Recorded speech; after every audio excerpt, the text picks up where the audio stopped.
Hello, everyone. I hope you're having a fantastic day so far. Today, I want to talk about whether you can actually escape the rat race within the UK.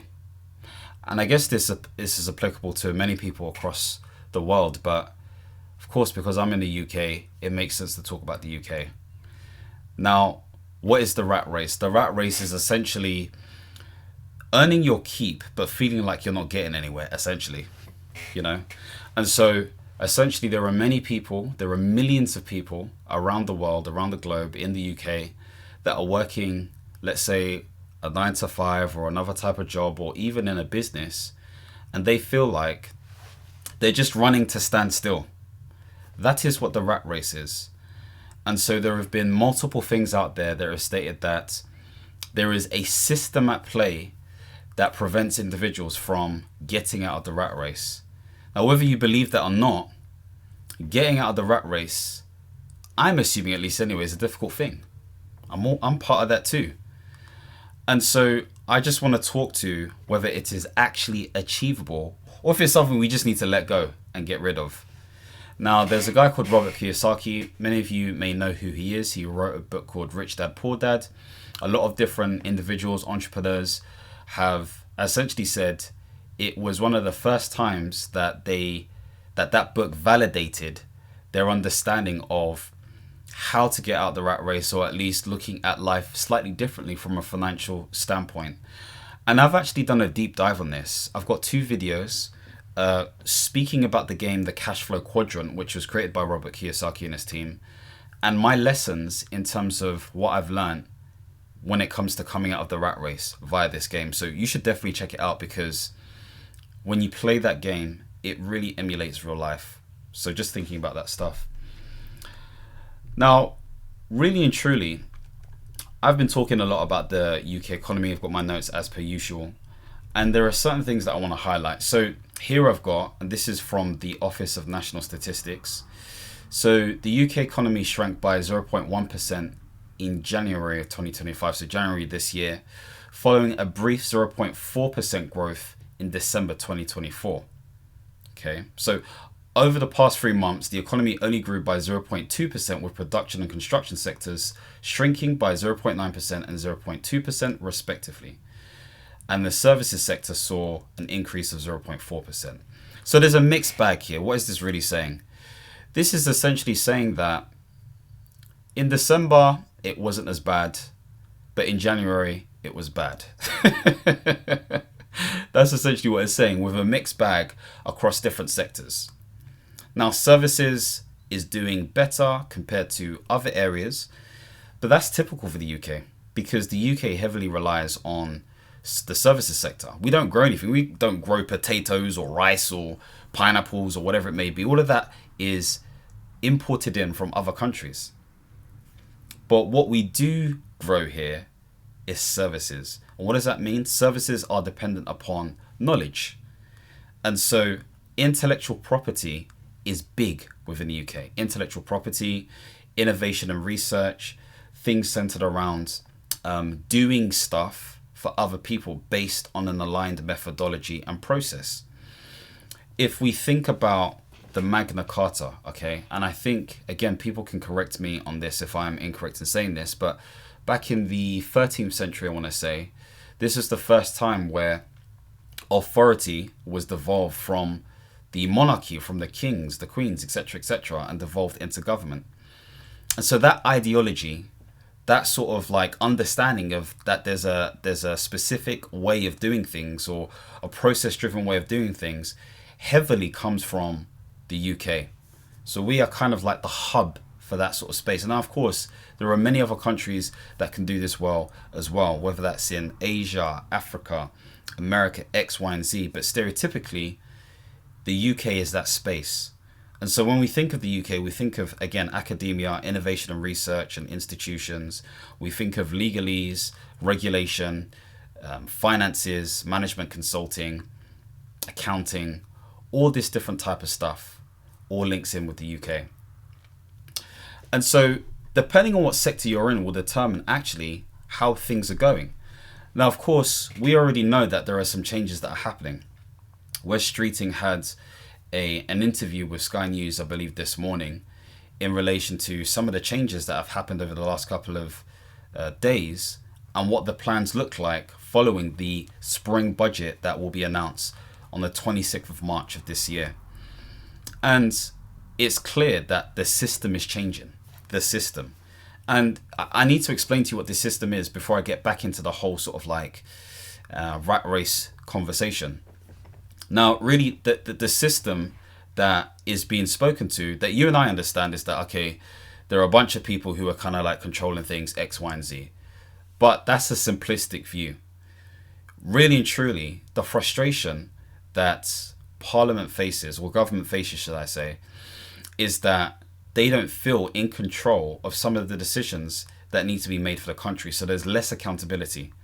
And so because there is less accountability, that essentially means that the government can't necessarily make the changes that they want based on the manifestos that they, obviously publicly communicated to, the nation, etc., etc.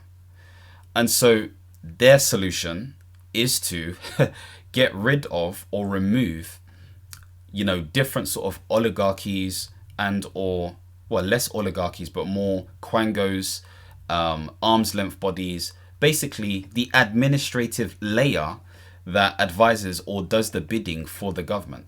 But it ends up being a thing where it's like they are making the key decisions and the government is following suit. And so this is their sort of like attempt to create mass exodus when it comes to this stuff, axing certain things that they think won't be of any benefit and value. And we're still yet to see whether this is going to produce value or not. It's definitely going to release funds, and that's a diplomatic way of saying that people are going to lose jobs, but there are going to be individuals who are siphoned into, again, government departments, so to speak. So they're just shuffled into that space rather than them actually losing jobs. Now, of course, it was Keir Starmer who said that actually we're looking to reduce consultancy spend via the government by half over the next, 4 years, which is the length of their government, at least. I think this is how they're doing it. This is one of the ways in which they're doing it. So they've already changed procurement rules and opportunity for SMEs and stuff when it comes to consulting and contracting, making it more competitive for the big four. But also now they're halving these arm's length bodies, which the big four are contributing to quite a bit. So I think this is a way in which they're doing it. This is a back end way of doing it, which is quite interesting, actually, to be fair. So coming back to it, when we see all of these changes, we think to ourselves, okay, cool. Is this efficiency going to create more opportunity from an entrepreneurial standpoint, from a 9-to-5 standpoint, whatever that looks like for you? So hold that thought for a second. The next bit I want to talk to is wage growth and inflation. So according to the Bank of England, inflation peaked at 11% back in 2022. And we know why this was. This was mainly because of the pandemic. It was just difficult to maneuver in society. It's just very difficult. Things were mad expensive, mainly because, again, when it came to transporting things into the country, and logistics of everything, that stuff was halted because we weren't allowed to really move around based on pandemic rules and regulations and all that kind of jazz there. So if that, things imported into the country were minimized, then essentially what that meant was there had to be some level of scarcity because demand went up when supply was down. It always comes back to demand and supply. And so because demand went up and supply went down, things became more expensive. That triggered high inflation. And of course, that triggered high interest rates as well to just manage how people are spending things. Okay. It's interesting hearing me say this because I'm not an economist, I'm not a business person, but I'm just trying to break this down and trying to understand it for myself. So this is all learning for me as well, just so you know. So with that in mind, obviously we know about 2022, it was 11% back then. Now it did drop back down as little as I think 2 or 2.5%.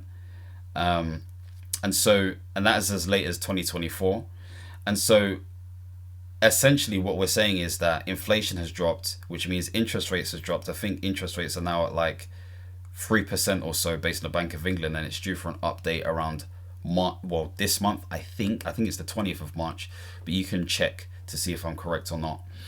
And it also says that wages grew within the UK by 6% in the last quarter. This was based on a source from The Guardian, and this is outpacing expectations. Now, even though wages have grown, it doesn't mean it's caught up to some of the expensive things that exist within our society right now. It doesn't. It just means it's grown. But at what rate? What's the gap? Has it been closed? It's still pretty expensive to do certain things. So it says the household disposable income has fallen below pre-pandemic levels, sitting at £34,500. And of course, this is for the UK as opposed to just London. London will be slightly different. So this has dropped by 2.5% from last year.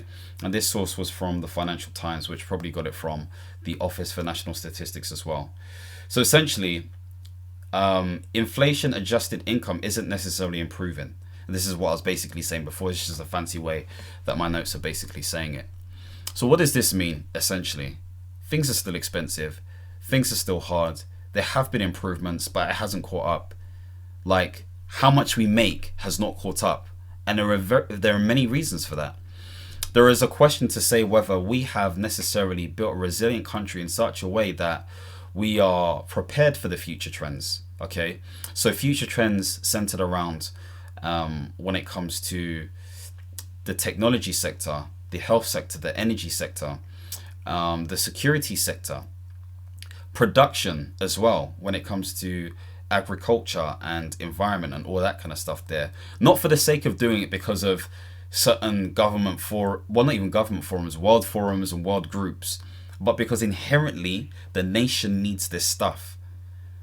Like if I think about a business, when I think about my program management capacity or even my trustee capacity for the Institute of Leadership, I start thinking about balanced scorecards. Okay, so what's the balanced scorecard for the UK? You know, from a leadership and development standpoint, how do we score? From a customer experience, how do we score? From a financial management sort of like perspective, how do we score? And from an operations perspective, how do we score? If you're ever doing a balanced scorecard, if you don't know what that is a way to measure the success of a business. Those are typically your four sort of like areas in terms of managing that stuff. So what does that look like for the UK? It'd be interesting to do that. I might produce that at one point just for fun, you know, and probably do a video on it.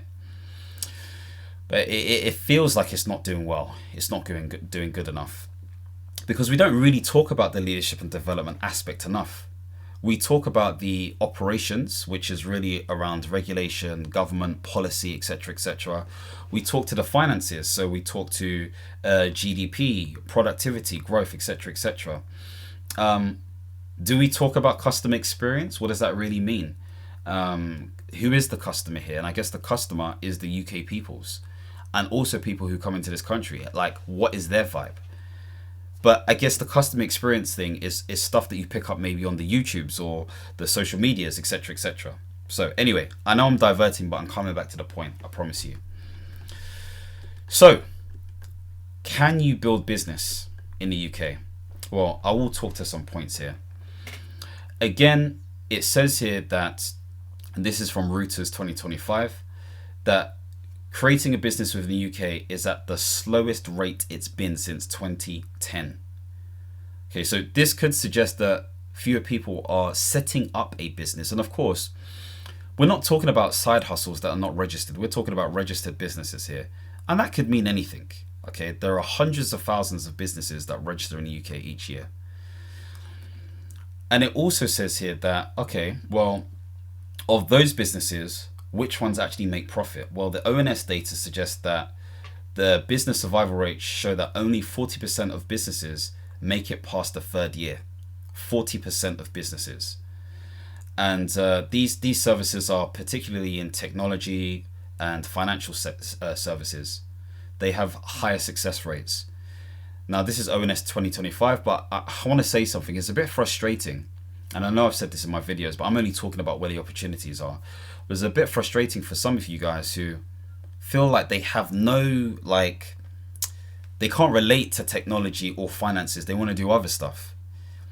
And I feel like the other stuff is underreported.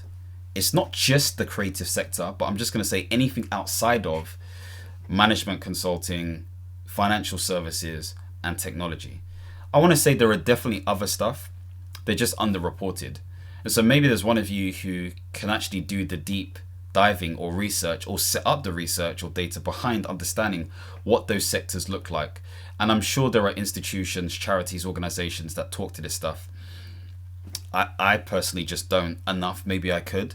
But again, if this is something you're seeking, I would go out and seek it so you can get a sense of confidence or understanding. Okay. So really and truly, all of this is just basically saying that there is less appetite for people to register a business. And for those who actually have registered a business, only 40% of them are actually making, well, I don't want to say making money, because it says 40% of businesses make it past the third year. That doesn't necessarily mean they're making money. It just means they're making it past the third year. Okay, so they're still in registration. So we're not getting crazy amounts from the data yet. Okay. Now, I want to sort of like come to some sort of consolidating points in my mind, at least anyway. So there is less appetite for registering a business. There is a lot of change that's happening within the UK. Okay. There is uncertainty when it comes to jobs and everything else. But there is still a labour market. We're not in dire straits yet. It's not as good as it should be compared to 2011 sort of like statistics, pandemic statistics, all this kind of stuff there. But there's still a labour market that's viable. Okay. Now, the assumption is that entrepreneurship is the only way. Entrepreneurship. But the reason I talk about a portfolio career is because that acknowledges that there are things outside of entrepreneurship that could help. And really, look, I'm not saying there's like multiple crazy things, but it's broadly broken down into some sort of job, some sort of business, and of those businesses, it's going to be split up into different types of business. Traditional businesses, online businesses, service businesses, productized businesses, or product-based businesses. All of that kind of stuff there. Traditional could be broken down even more. So things like property or owning some sort of brick and mortar or whatever it may be. There's also the consulting aspect, okay, or the self-employment route. So whether that is independent consulting, freelance consulting, being a tradesmith person or tradesperson, sorry. These are all different ways, okay? So thinking about all this stuff, it's looking at, is that stuff still viable within the UK? I'll come to that in a second.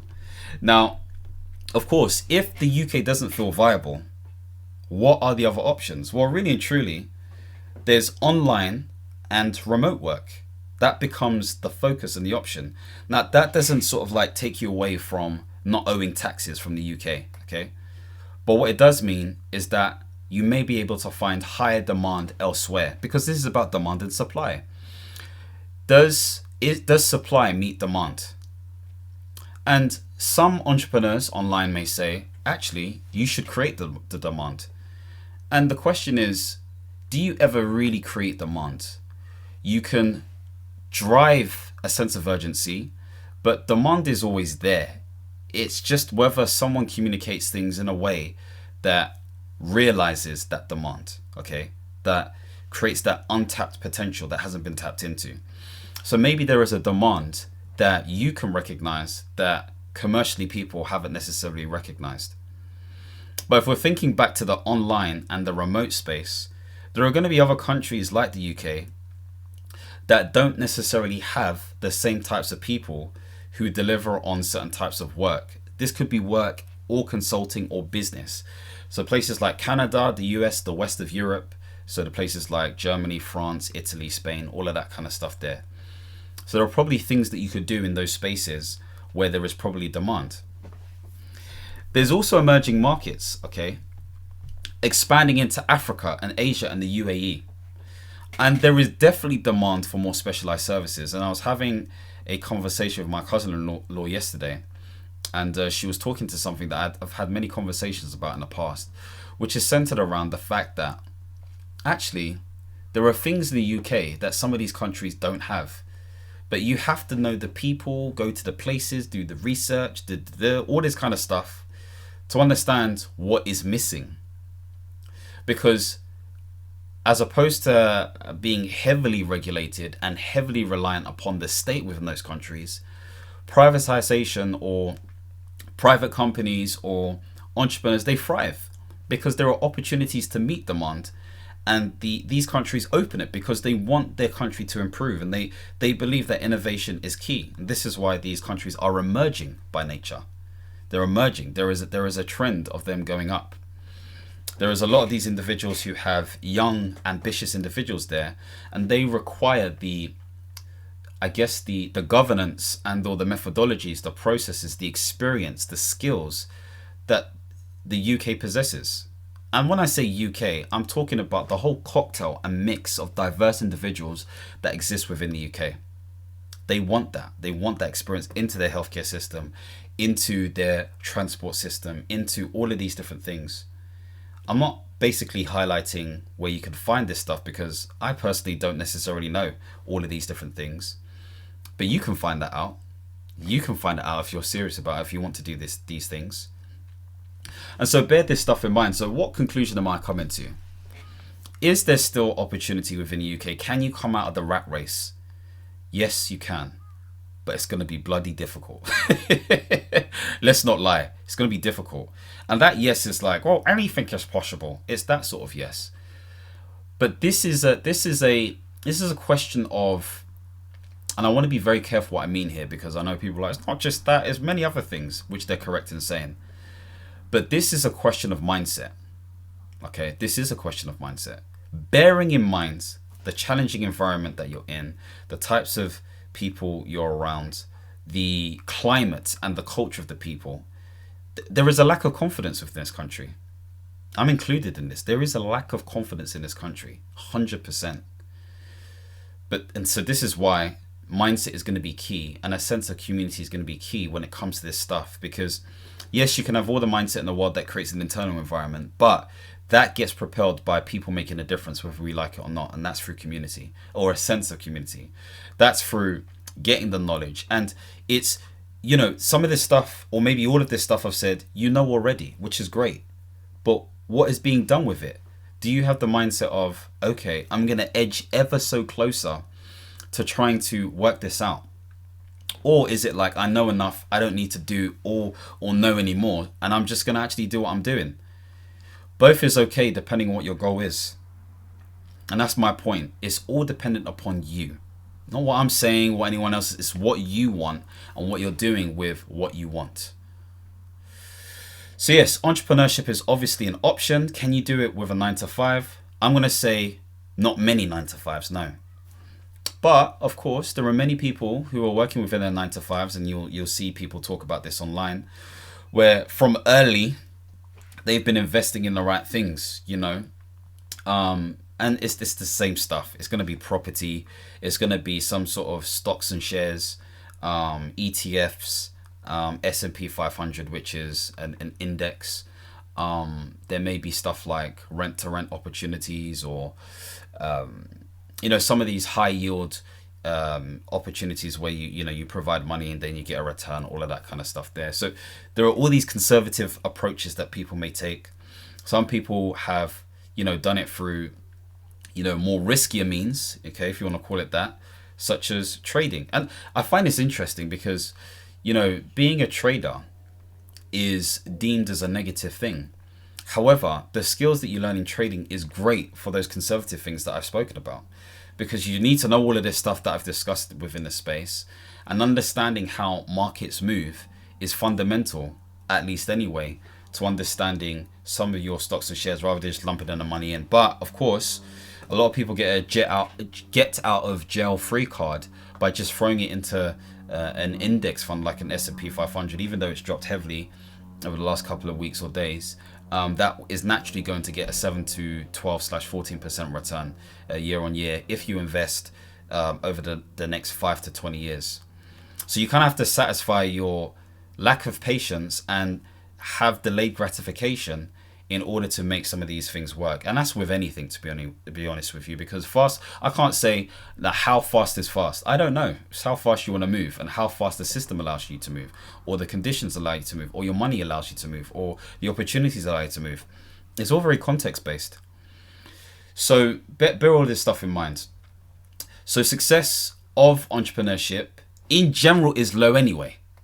But of course, it feels a bit harder now. But people may be banking on the fact that it feels harder in order to create more of an opportunity for those people who have more of an optimistic mindset, or more of a proactive mindset, or whatever you want to call it. So it all comes down to how you see it and what you see. And I say this not in a very sort of like, you can be whatever you want and all this kind of, no. I'm being very real about the environment. It is hard, but it's still based on perspective to a degree. Okay. And even with those people who have an optimistic mindset, will still face challenges. And some of those people will never become the entrepreneurs that they want to be. So it depends what hard you want to choose. I guess the other thing I want to say is, there are definitely global online opportunities. I think there needs to be someone, this is not going to be me, maybe it's you or someone else, or maybe this thing exists, so let me know if it does, where you can find global opportunities more easily. And of course the UK government won't like that, because again, it means that we are trading off our sort of like our value as a UK, because we live here, we're citizens, to other countries. But until they get that together, what else can we do? Because we need to survive, you know. Yeah, it comes down to your thoughts on that. So of course, I'd recommend obviously that, you know, investing in deep knowledge, of course, speaking to the right people, doing the research for yourself. But I think trying to find the opportunities and deciding what type of opportunity you're looking for. Are you looking for a consulting type of opportunity? And of course, that's broken down into different things. Is it more traditional consulting or freelance consulting? Is it structured or unstructured? Are you looking for something that requires you to invest your money, such as property, which is a bit more active by nature, or something a bit more automated / passive, such as investing into the stock market, or index funds, or ETFs, exchange traded funds for those who don't know? Are you looking to do this in a 9-to-5 but within a niche area? Okay, and what type of environment are you looking for? Again, something more public sector focused, more private sector focused. What industry is it? Is it the financial sector? Is it the arts sector? Is it the hospitality sector? Is it the finance sector? Like what is that? Why are you making those decisions? Because if it's just because you've done what you've done all this time, then can you pivot? Really challenge this stuff, man. We're in those times where we have to challenge things, because if things keep on going the way it goes, there's going to be civil unrest, there could be civil war. All of this stuff is looming, because generally it feels like the world is moving and shifting more to the right when it comes to political ideologies. And those political ideologies sit on an axis that is split between social ideologies and economic ideologies. That's how you come up with an ideology. You know, you could be more socialist by nature or less socialist by nature. You could be more economically driven or less economically driven. I mean, money is important anyway, but I'm talking about how the economics is set up. So that's what I talk about. That's what I talk about when I talk about a political axis. And I guess the third thing is, okay, if you just feel like the UK is not for you, then think about moving. What passport do you need to get? What opportunities are within that country? Can your current skill set make you money? Or are you just like, I don't even care, I just want to move. If it's just for the sun, that may not be enough, my friends. Sun is important, don't get me wrong, because I do believe it changes our outlook and it allows us to want to move. And maybe that's the answer, it is the sun. But also, can opportunities be made? And for many emerging markets, okay, or emerging countries, the answer is 100% yes. But it's how comfortable are you within those spaces? So in a nutshell, you can make money and get out of the rat race within the UK, but it's going to be extremely hard to do based on our current conditions and options available. Let me know what you thought about this video. I really enjoyed doing this, actually. It's kind of like I'm moving into this whole sort of like, I'm not saying I'm doing this forever, but into this whole soft economics of the UK. at the moment, which is fun because it's educational for myself as well, because as I speak, I'm learning myself. But if you want to see more videos like this, or like previous videos that I've done centered around soft economics, if you want to call it that, also portfolio careers, and just things centered around, leadership, mindset, all that kind of jazz, then don't forget to subscribe and hit the notification bell. And as always, my friends, understand, reach, and expand. Peace.